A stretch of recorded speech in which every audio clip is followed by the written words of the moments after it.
नमस्कार, स्वागत है आपका कैपिटल टीवी में। असम में चल रहे विधानसभा चुनाव में बीजेपी और कांग्रेस गठबंधन में जुबानी जंग जारी है।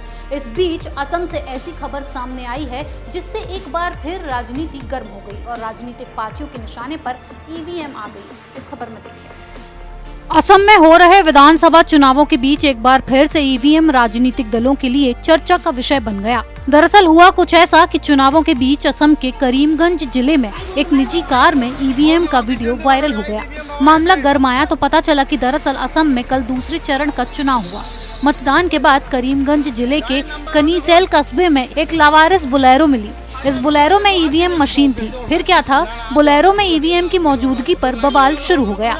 बाद में पता चला कि ये बोलेरो पाथरकांडी विधानसभा सीट के बीजेपी उम्मीदवार कृष्णेंदु पाल की है। जानकारी ये आई, ईवीएम ले जा रही गाड़ी खराब हो गई तो लिफ्ट ली गई, जो कि बीजेपी उम्मीदवार की निकली। चुनाव आयोग के हलफनामे में भी ये कार कृष्णेंदु पाल की ही बताई गई है, यानी इस कार के बीजेपी उम्मीदवार के होने पर कोई शक नहीं।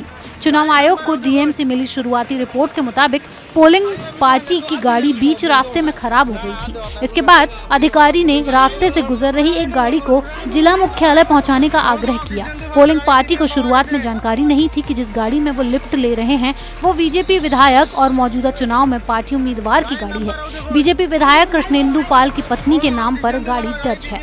लिफ्ट लेकर जब बीजेपी प्रत्याशी की गाड़ी से पोलिंग पार्टी लौट रही थी, तभी स्थानीय लोगों ने उनको देख लिया और गाड़ी रोक दी। पोलिंग पार्टी के सदस्यों को स्थानीय लोगों ने गाड़ी से निकाल दिया और भीड़ हिंसात्मक भी होने लगी। रिपोर्ट में ये भी कहा गया है कि ईवीएम सही सलामत है, उसका सील भी नहीं टूटा है, ये वोटिंग में इस्तेमाल हुई थी।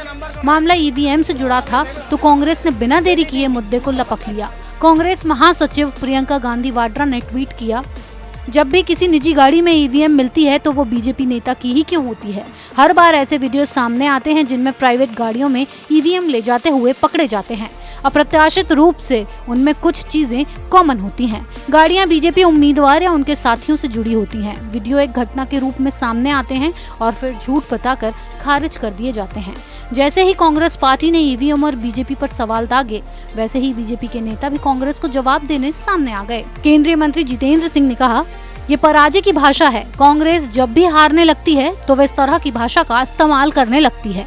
आगे आगे देखिए क्या होगा। चुनाव जैसे जैसे आगे बढ़ेगा वो ये आरोप लगाएंगे कि बीजेपी ने मशीन में कुछ ऐसा यंत्र फिट कर दिया था कि बटन तो हाथी पर दब रहा था और वोट बीजेपी को जा रहा था। युवा वोटर सच्चाई जानता है। जांच एजेंसियां इस मामले में अपना काम कर रही हैं। असम में बीजेपी कैंडिडेट की कार में ईवीएम मिलने के बाद चुनाव आयोग ने सख्त कदम उठाया है। चुनाव आयोग ने 4 निर्वाचन अधिकारियों को सस्पेंड कर दिया है। साथ ही संबंधित पोलिंग बूथ पर दोबारा चुनाव करने का फैसला लिया गया है। चुनाव आयोग की जांच में सामने आया है, ईवीएम सील बंद है और उसका नुकसान नहीं हुआ है। सारे आइटम्स को स्ट्रॉन्ग रूम में रख दिया गया है।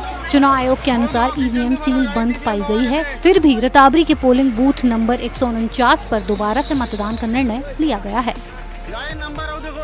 चुनावों में ईवीएम का रोना राजनीतिक पार्टियों के लिए कोई नई बात नहीं है। बीजेपी कैंडिडेट की कार में ईवीएम का मिलना इत्तेफाक भी हो सकता है। वहीं चुनाव आयोग ने भी इस मामले में जांच के आदेश दे दिए हैं। इस खबर में फिलहाल इतना ही। बने रहिए कैपिटल टीवी के साथ।